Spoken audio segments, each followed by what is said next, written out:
Ladies and gentlemen, a very warm welcome to you. You're watching a new episode of Encounter. Today in the program, we have a guest from the Chinmaya Mission. His name is Brahmachari Vighnesh. Very warm welcome to you and thank you for being here. Bonjour. Bonjour. Brahmachari, you're from South India, more precisely from Coimbatore. Your name is Vighnesh, but people also call you Brahmachari. So my first question to you would be, can you define what's Brahmachari? Because that's how everyone calls you, right? Brahmachari, it's a Sanskrit word. And if you expand it, it's called Brahmani Charati iti Brahmachari, meaning the person who follows the path of the truth and who has taken up his life purpose to follow the truth and lives a very disciplined life and also is in the interest of learning the truth, learning particularly, and lives by certain principles for himself and serves the society. And how has this endeavor been so far, trying to live the path of truth? It's not an easy road, is it? Yeah, no road or no path is as easy as you say. Of course, we are like, it's walking on a razor's edge because extreme alertness is there in your mind. Every moment of your interaction with the world here, you have to be extremely alert because the mind tends to go here and there and we keep on trying to bring it back to the path. So naturally, it's a challenging, but at the same time, challenges are good for our growth and it takes us to the path and the truth. All right. So someone who walks the path of the truth can be referred as a Brahmachari. Yes. So do you have to be initiated to become a Brahmachari, or is it a way of living? That's two parts. That's two parts. Yeah. So you can be initiated into the path, or the person who is living a celibate life and following this path is also called a Brahmachari. Even our Bhagavan Krishna is called Naishtika Brahmachari. Okay. Though he was married, and you all know how he lived, but he was called Naishtika Brahmachari because he was untouched in whatever he lived. He knew where he was, what he was, and he lived a very amazing, spectacular, disciplined life. So you've come to Mauritius all the way from South India. Can you tell us, why did you come to Mauritius? Chinmaya Mission, Gurudev Swami Chinmayananji wanted to spread maximum happiness for maximum people for maximum time. So when it becomes maximum people, you need to reach maximum people. Okay. So wherever there's an opportunity to reach maximum people, we keep going there and trying to share the joy and to know, learn, and also share their joy. And all this comes into that ambit. And you have a headquarters which is based in Bobassa. Yeah. And it has been there for quite many years now, and people come there regularly, and it's well appreciated in the island. Can I ask you a question? I heard that you're a pure product of the Chinmaya Mission. Is because you were initiated at a young age? As every young child of a Hindu family, it is usually started with the father and the mother. Yes. They initiate us into the path of their religion or the culture. So I was born in a very good religious and a spiritual family. My father is a sports person. He was a coach, football coach for the national team and the other teams as well, the state team and stuff. My mother is a very cultured and very strict kind of a spiritual follower. So prayers in the house and celebrating festivals and fastings and all this used to happen regularly. And then more than what I could say is like in our culture we say, Mata, Pita, Guru, Devam. So the Mata initiates to the world around, and then the Guru initiates the world inside you. So the atmosphere was such in a way that I was in a place where we lived. Gurudev came in the form of a mentor and a teacher and said, we're going to start some classes on culture and tradition. Are you interested? Being born in such a family, initially, obviously my mother said, we go. And then I started going to this classes called Bala Vihar. So it's the education of human values for children. Exactly. I love this class. Yeah, I know. I mean, I used to really enjoy the class. The friends are also there. And we used to go every week. And we used to have some chanting and bhajans and stories and some activities. So it was a lot of fun was there. So probably I should mention, I'll just take this opportunity to our viewers of Encounter, that even in the Chinmaya Mission of Mauritius, there are classes of Bhavihar. Correct. So you can just check it out on the website or get in touch or drop me an email. I will give the email address at the end of this episode so that you can have more information about it. But by all means, always send your kids to classes of education values. It makes a massive difference, and you can see it when people grow up, that their receptibility and the way they perceive things and how they project things outwards is a whole massive difference. Valuables are valuable. Values are invaluable. So what we value in our life is the core character of a person. It's not what he wears and what he earns or how he lives, but what he is what we value. So here, these values are the fundamental, the foundation of a person's character. If you go ask an achiever, how did you become successful? You'll say hard work. That's a value. Determination, that's a value. He never said money. He never said like people around me. Yeah, they will say, but it's the values that really matter. So that's how we are introduced to the noble values for life. And then we grow on to the next level of inquiry into life. That's what Chinmaya Yuva Kendra is all about. So I was part of the Bal Vihar. Next, it went to the Yuva Kendra, we call Chinmaya Yuva Kendra, where young people come and inquire and ask questions and want to serve the society and want to bring their potential out. So this forum is also there, part of Gurudev's vision, like children, our values are there. Faith and love and devotion is developed in that area. But next level, the logic starts coming up. The intellect starts developing. Initially, the love, the heart part is touched. Next part is the intellect, because he starts asking questions. Exactly, and at a very young age also. So we need to answer them. So there is a forum called Chinmaya Yuva Kendra. So I was part of the Chinmaya Yuva Kendra also, and we were part of a lot of nation building programs and a lot of seva in the society. And then I did a course, Swami Mitrananji, he started a course on youth empowerment program. And he's known for his management programs also. Yeah. He was one of the guests on Encounter. Yeah, I heard it, yeah. I was part of the first project like that, first course. So and after that, we served the society. We were allowed to go in the field and go and learn a lot and help people and assist and do a lot of things. And from there, again, the more and more you do these things, the more and more you question yourself. What are you doing this for? How are you doing? What is the purpose of this? And then you ask yourself, what is your purpose of your existence here? So then all these questions are answered in our Vedanta, this knowledge of the self, in the Upanishad, in the Brahma. Vedanta and the Upanishads are the sacred textbooks. Which are there. Yeah. So this falls well onto the next question I have for you, is how do you find the purpose in life? Because I think everyone struggles to find a purpose in life, because when we achieve something, then we ask ourselves, what's the next purpose? You ask yourself questions and then you go again. So maybe you can enlighten us a bit on how you can help someone to find their purpose, and how probably you found your purpose over the journey of your career with the Chinmaya Mission. But before that, we'll take a short break. We'll watch the following video, because we'll talk a bit about finding your purpose, a little bit about Chinmaya Mission, and we'll be back after a short break.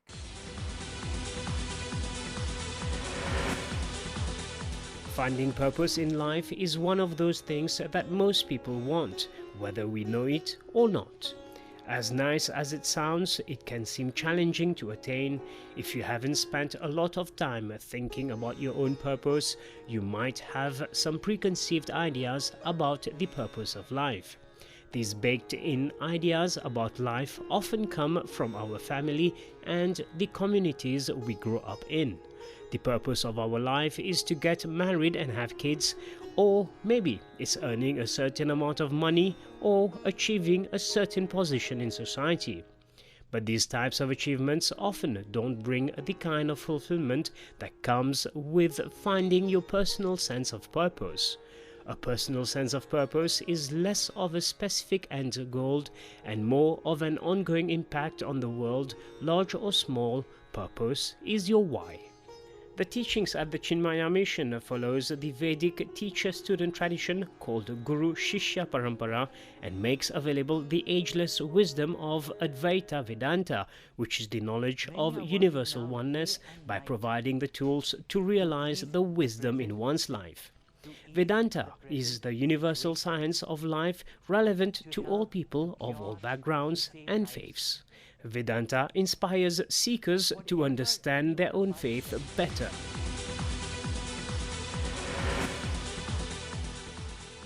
Ladies and gentlemen, welcome back. You're still watching Encounter, and Brahmachari Vighnesh, she is still with us in the studio. Probably first is, how did you find this passion, or how did the passion find you? To answer this, every object in this universe is placed for a purpose. You take up any object in this world, in this universe has a specific role to play. And each one plays it well, actually. It's only the human beings question this, because they have a mind which is little evolved, which questions, which inquires. So first and foremost is, we have to use that ability to find the purpose, is to understand the mind, the ability to inquire. All knowledge comes out of inquiry. Of course. So if we want to know the purpose, we have to question ourselves. I am a human. If there is a purpose for every object in this world, then there should be a purpose for this instrument as well. So you're saying it's not even the living beings. You're even saying of objects also have a purpose. Yes. Everything has a purpose. Yes. And you, if I understand well, you said that animals, yes, they know their purpose, they just yes. live it. Yeah. Us, because we're slightly more evolved, we are able to ask questions. Correct. So it's a good thing and a bad thing. I know. Animals live by instincts. Of course. So they fulfill their purpose by instinct. But we also live by instinct, right? If you live, or if we live by instinct, we go to that level. But there is something called inquiry in us. Of course. If you use that instrument, then we don't go to that level of being an instinctive being, but an inquiry being. So the person who starts inquiry grows, because the knowledge part starts accumulating in you, starts working on you. Okay.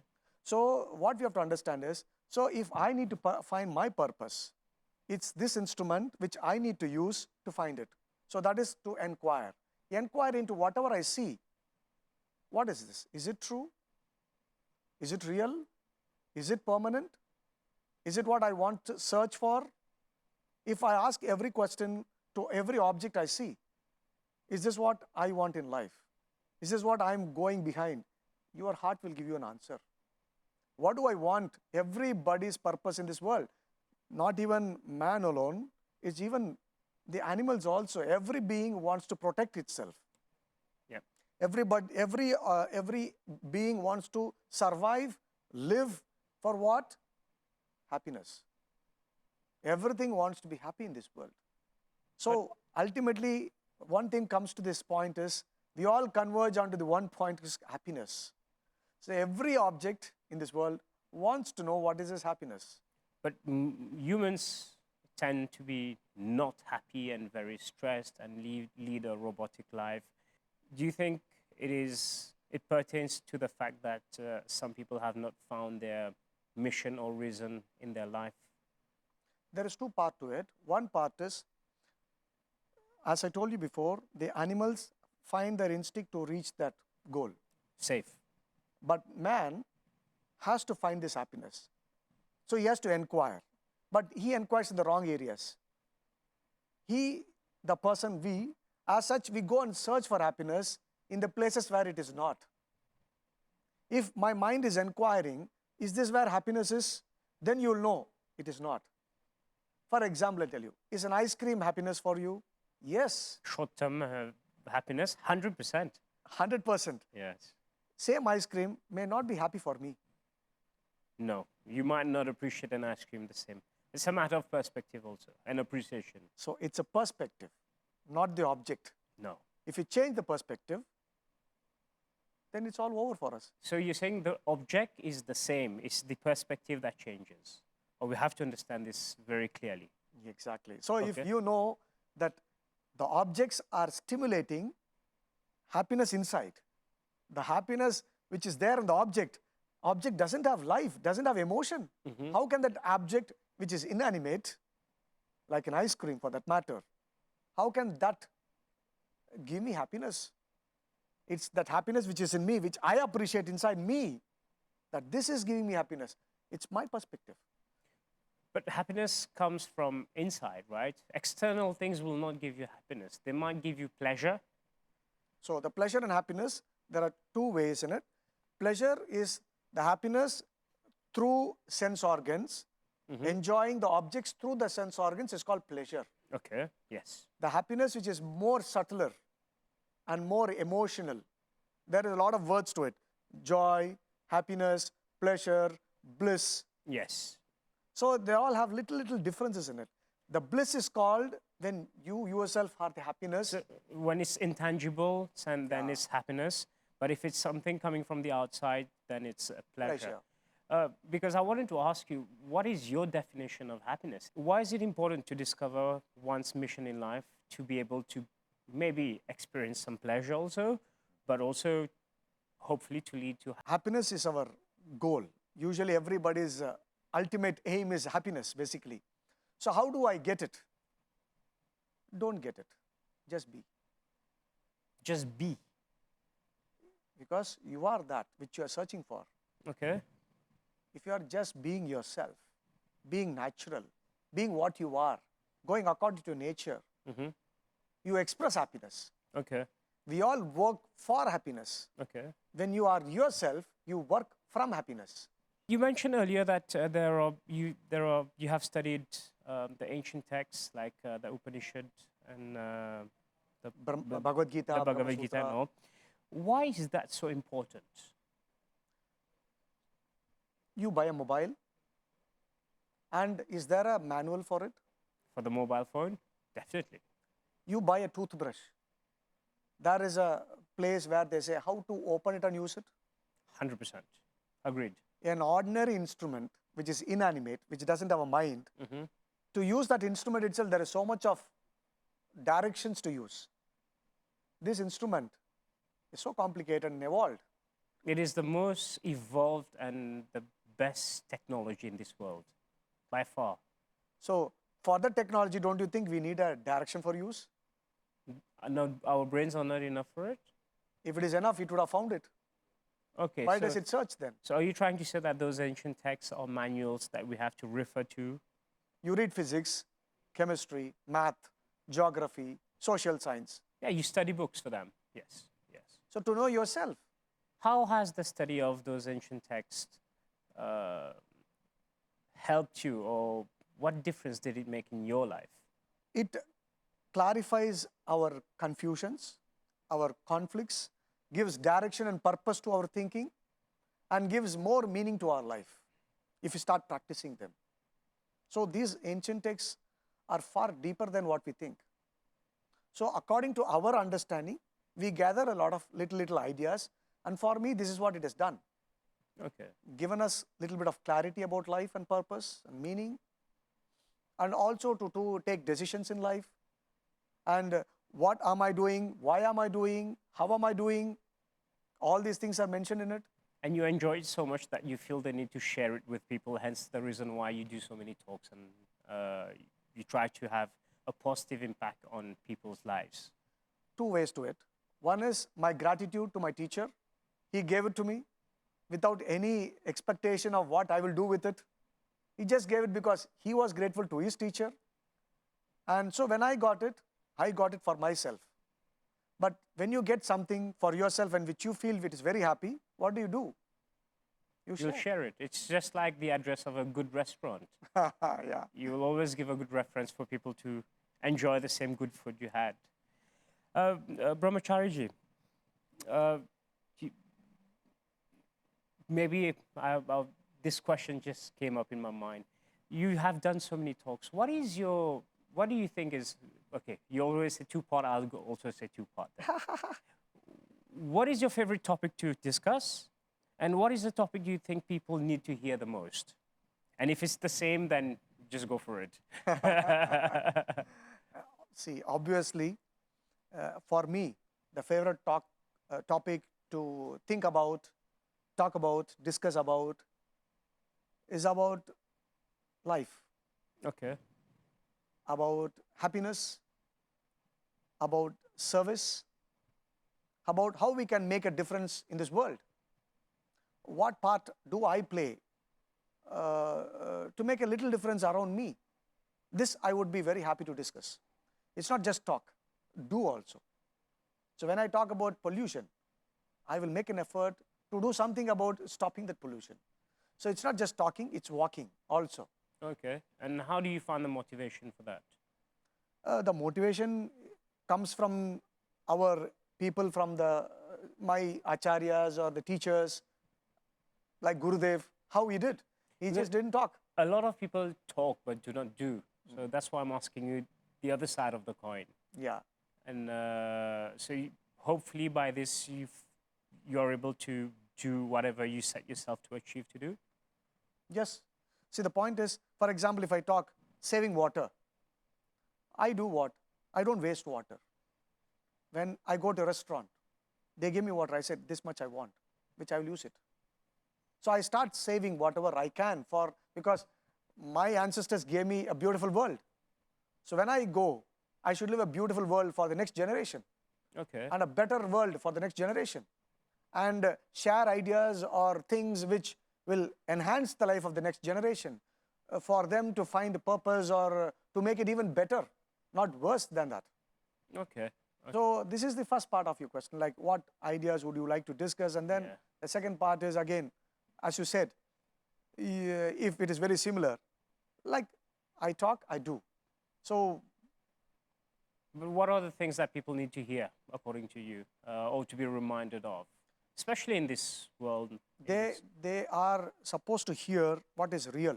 Okay. Not what is told by everybody.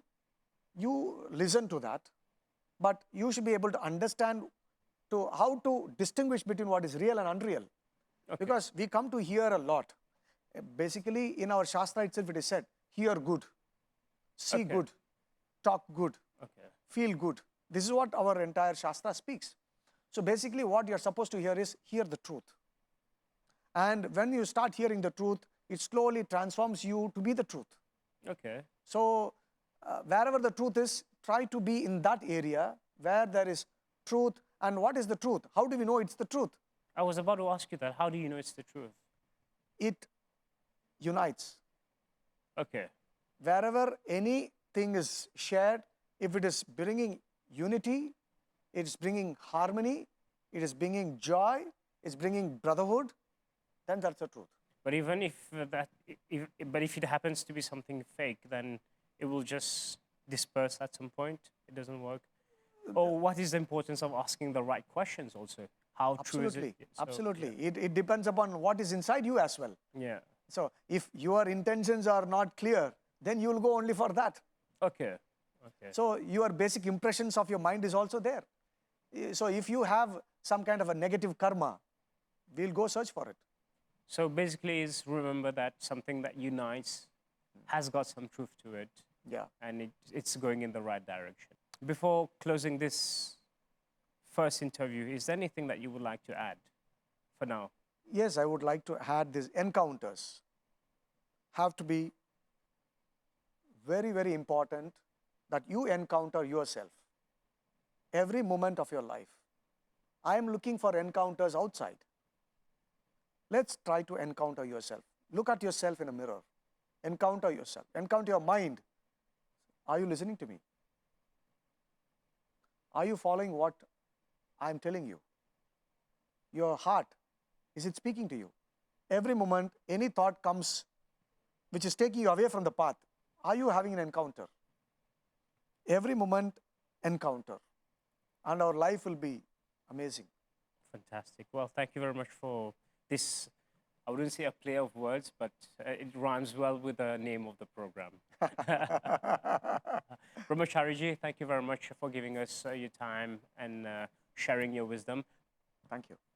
Ladies and gentlemen, we have now come to the end of this episode of Encounter. And if you have any questions or queries on the topic or on the guests and any other thing that was discussed, drop an email.